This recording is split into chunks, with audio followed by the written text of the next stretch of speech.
Assalamualaikum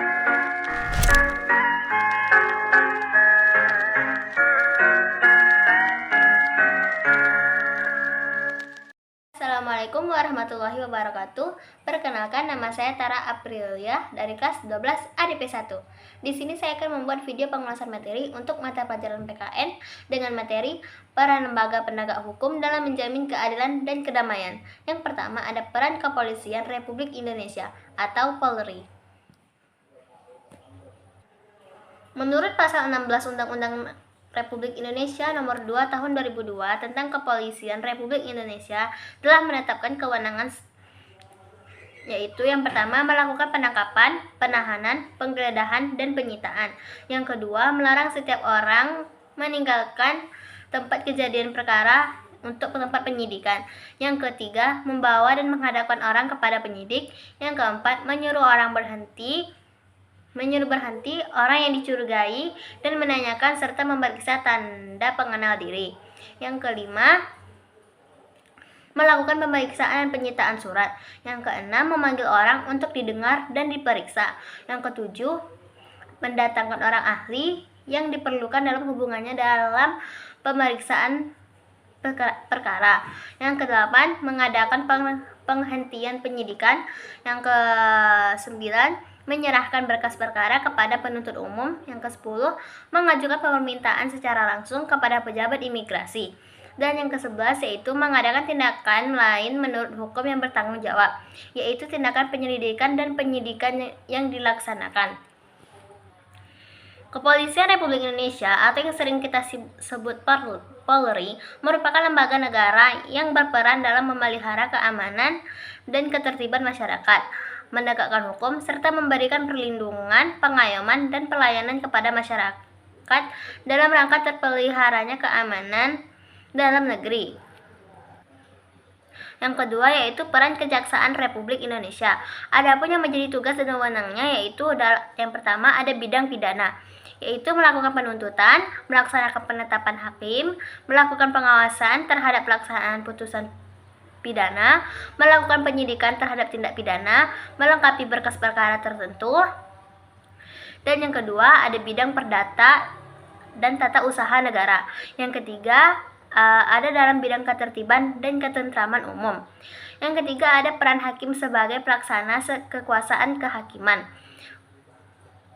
Menurut Undang-Undang Nomor 48 Tahun 2009 tentang kekuasaan kehakiman, hakim berdasarkan jenis lembaga peradilannya dapat diklasifikasikan menjadi 3 kelompok.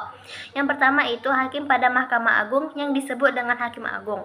Yang kedua, hakim pada badan peradilan yang berada di bawah Mahkamah Agung, yaitu dalam lingkungan peradilan umum, lingkungan peradilan agama, dan sebagainya. Yang ketiga, hakim pada Mahkamah Konstitusi yang disebut Hakim Konstitusi. Yang keempat, ada peran advokat dalam penegakan hukum. Advokat adalah orang yang berprofesi memberi jasa hukum, baik di dalam maupun di luar pengadilan. Jasa hukum yang diberikan merupakan memberikan konsultasi hukum, bantuan hukum, menjalankan kekuasaan, mewakili, membela, mendampingi, dan melakukan tindakan hukum. Keberadaan advokat sebagai salah satu penegak hukum diatur dalam Undang-Undang Nomor 18 Tahun 2003 tentang advokat, yaitu ada warga negara Indonesia, bertempat tinggal di Indonesia, tidak berstatus sebagai pegawai negeri atau pejabat negara, berusia sekurang-kurangnya 25 tahun, berijazah sarjana yang berlatar belakang pendidikan tinggi hukum. Yang keenam, lulus ujian yang diadakan oleh organisasi advokat, magang sekurang-kurangnya 2 tahun terus-menerus pada kantor advokat, tidak pernah dipidana karena melakukan tindak pidana kejahatan, dan berperilaku baik, jujur, bertanggung jawab, adil, dan mempunyai integritas yang tinggi. Yang kelima yaitu untuk advokat memiliki hak dan kewajiban yang dilindungi undang-undang, seperti mengeluarkan pendapat atau pernyataan dalam membela perkara. Yang kedua, menjalankan tugas profesinya untuk membela perkara yang menjadi tanggung jawabnya. Yang ketiga, tidak dapat dituntut baik secara perdana maupun pidana. Yang keempat, berhak memperoleh informasi. Yang kelima, berhak atas kerahasiaan hubungannya dengan klien. Yang